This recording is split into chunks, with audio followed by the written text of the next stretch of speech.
Students, good morning. Class 10 plus 2, slide by Department of School Education Daily Official Slide.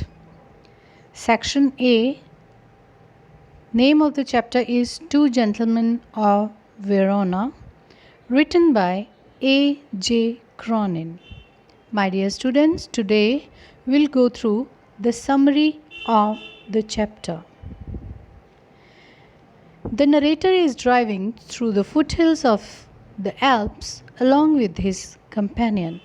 While driving on the outskirts of Verona, two young boys who sell wild strawberries stop their car.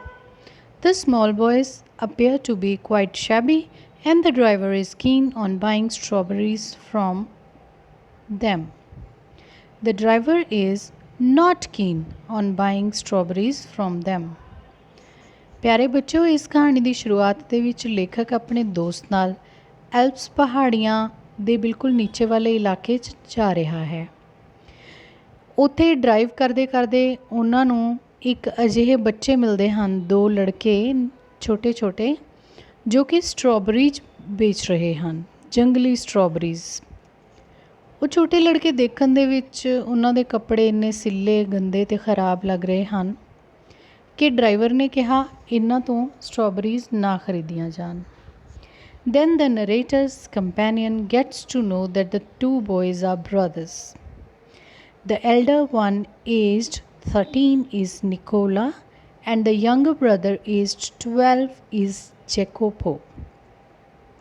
ਤਾਂ ਬੱਚਿਓ, ਉਸ ਤੋਂ ਬਾਅਦ ਲੇਖਕ ਦੇ ਦੋਸਤ ਨੂੰ, driver ਨੂੰ ਪਤਾ ਲੱਗਦਾ ਹੈ ਕਿ ਉਹ ਦੋਨੋਂ ਲੜਕੇ ਤਾਂ ਭਰਾ ਹਨ।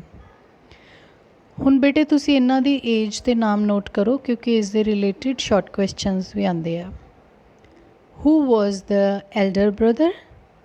ਤਾਂ ਵੱਡਾ ਭਰਾ ਕੌਣ ਸੀ? Nicola. What was the age of elder brother Nicola? 13 years. ਵੱਡੇ ਭਰਾ ਨਿਕੋਲਾ ਦੀ ਉਮਰ ਕਿੰਨੀ ਸੀ? 13 ਸਾਲ। What was the name of younger brother? Jacopo. ਛੋਟੇ ਭਰਾ ਦਾ ਕੀ ਨਾਮ ਸੀ? ਜੈਕੋਪੋ। What was the age of Jacopo? 12 years. ਉਸ ਦੀ ਉਮਰ ਕਿੰਨੀ ਸੀ ਜੈਕੋਪੋ ਦੀ, ਛੋਟੇ ਭਰਾ ਦੀ? 12 ਸਾਲ। Okay. The narrator and his companion buy the biggest basket of strawberries from the boys and go towards the city.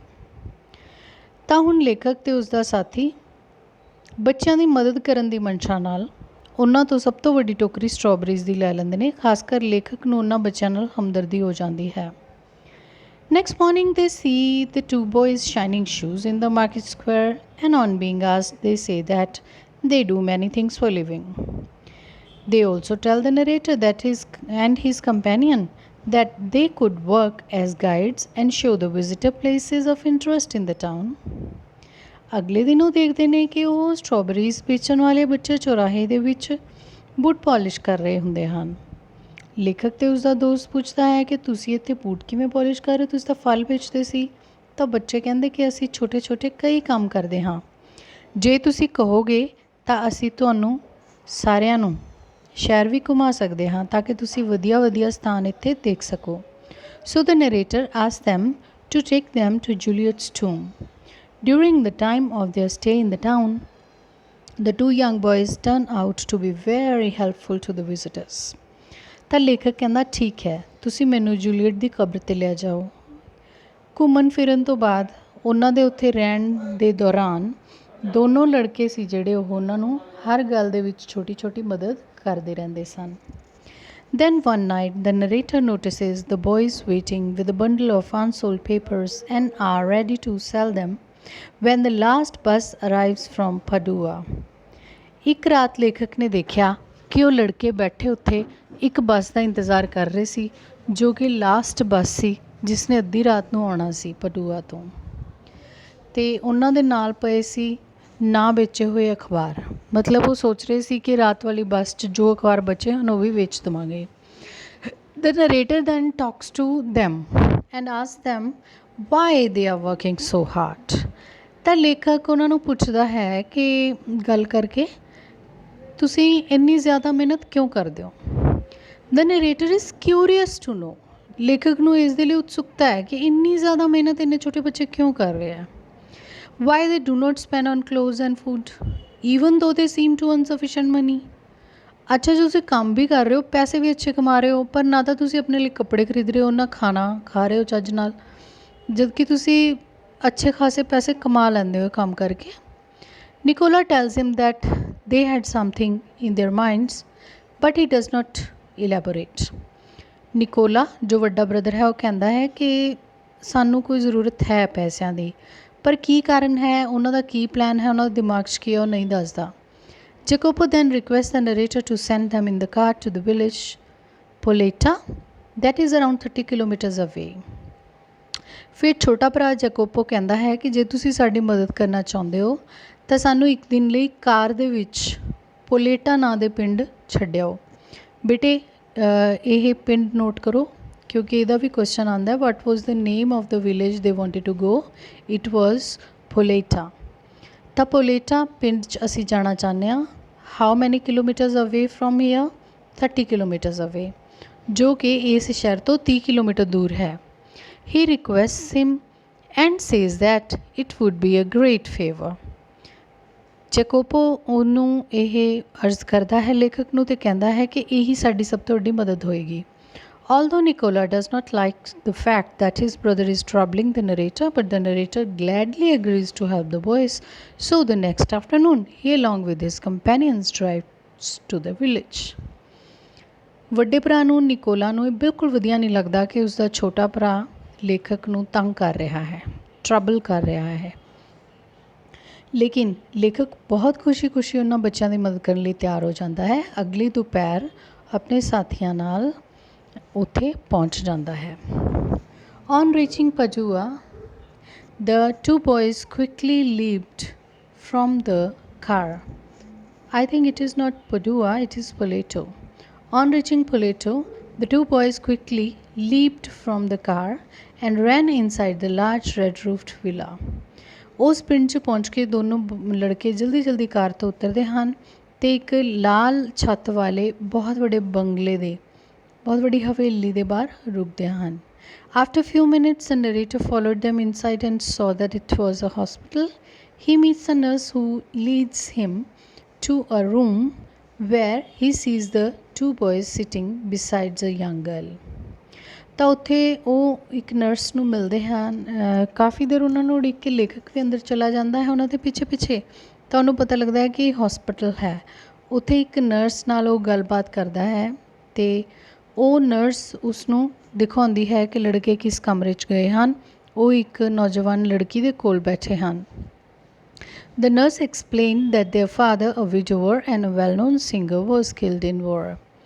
ਤਾਂ ਫਿਰ ਉਹ ਨਰਸ ਉਹਨਾਂ ਲੜਕਿਆਂ ਬਾਰੇ ਦੱਸਦੀ ਹੈ ਕਿ ਅਸਲ 'ਚ ਇਹ ਲੜਕੇ ਦੇ ਮਾਤਾ ਪਿਤਾ ਦੁਨੀਆ 'ਚ ਨਹੀਂ ਹਨ। ਮਾਤਾ ਪਹਿਲਾਂ ਹੀ ਨਹੀਂ ਸੀ, ਪਿਤਾ ਜੀ ਬਿਨਾਂ ਮਾਤਾ ਤੋਂ ਹੀ ਇਕੱਲੇ ਇਹਨਾਂ ਨੂੰ ਪਾਲ ਰਹੇ ਸੀ, ਜੋ ਕਿ ਇੱਕ ਮਸ਼ਹੂਰ ਸਿੰਗਰ ਸੀ, ਪਰ ਯੁੱਧ ਕਰਕੇ ਉਹਨਾਂ ਦੀ ਮ੍ਰਿਤੂ ਹੋ ਗਈ। After that, a bomb destroyed their home and 3 children were left to starve. ਯੁੱਧ 'ਚ ਪਿਤਾ ਜੀ ਦੇ ਮਾਰੇ ਜਾਣ ਤੋਂ ਬਾਅਦ ਇੱਕ ਬੋਂਬ ਉਹਨਾਂ ਦੇ ਘਰ 'ਤੇ ਵੀ ਗਿਰਿਆ ਅਤੇ ਤਿੰਨੋਂ ਬੱਚੇ ਦਰ ਭਟਕਣ ਲੱਗੇ, ਭੁੱਖੇ ਮਰਨ ਲੱਗੇ। The young girl Lucia, their sister, was training to be a singer. ਇਹ ਜੋ ਲੜਕੀ, ਨੌਜਵਾਨ ਲੜਕੀ ਕੋਲੋਂ ਬੈਠੇ ਹਨ, ਇਸ ਦਾ ਨਾਂ ਹੈ ਲਿਊਸੀਆ। ਬੱਚੇ ਇਸ ਦਾ ਨਾਮ ਨੋਟ ਕਰੋ, ਉਹਨਾਂ ਦੀ ਸਿਸਟਰ ਦਾ ਨਾਮ ਹੈ ਲਿਊਸੀਆ। ਔਰ ਉਹਨਾਂ ਦੀ ਸਿਸਟਰ ਕੀ ਬਣਨਾ ਚਾਹੁੰਦੀ ਸੀ, ਇਹ ਵੀ ਕੁਐਸਚਨ ਆ ਸਕਦਾ ਹੈ। What Lucia wanted to be? She wanted to be a singer.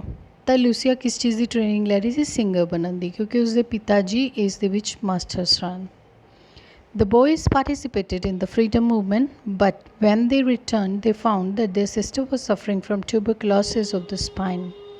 ਹੁਣ ਲੜਕੇ ਵੀ ਇਸ ਯੁੱਧ ਵਿੱਚ ਸ਼ਾਮਿਲ ਹੋ ਗਏ, ਆਜ਼ਾਦੀ ਦੀ ਲੜਾਈ 'ਚ ਸ਼ਾਮਿਲ ਹੋ ਗਏ ਔਰ ਬਾਗੀਆਂ ਨਾਲ ਰਲ ਗਏ। ਲੇਕਿਨ ਜਦੋਂ ਵਾਪਸ ਆਏ ਤਾਂ ਉਹਨਾਂ ਨੇ ਦੇਖਿਆ ਕਿ ਉਹਨਾਂ ਦੀ ਭੈਣ ਨੂੰ ਤਾਂ ਰੀੜ੍ਹ ਦੀ ਹੱਡੀ ਦੇ ਵਿੱਚ ਟਿਊਬਰਕਲੋਸਿਸ ਹੋਇਆ ਪਿਆ ਹੈ, TB ਦੀ ਬਿਮਾਰੀ ਹੋਈ ਪਈ ਹੈ। The nurse told the writer that the two boys paid the hospital bills on time. Nurse ਦੱਸਦੀ ਹੈ ਕਿ ਮੈਨੂੰ ਨਹੀਂ ਪਤਾ ਇਹ ਪੈਸੇ ਕਿੱਥੋਂ ਲੈ ਕੇ ਆਉਂਦੇ ਹਨ, ਪਰ ਇਹ ਹੌਸਪੀਟਲ ਦੇ ਬਿੱਲ ਚੰਗੀ ਤਰ੍ਹਾਂ ਦੇ ਰਹੇ ਹਨ।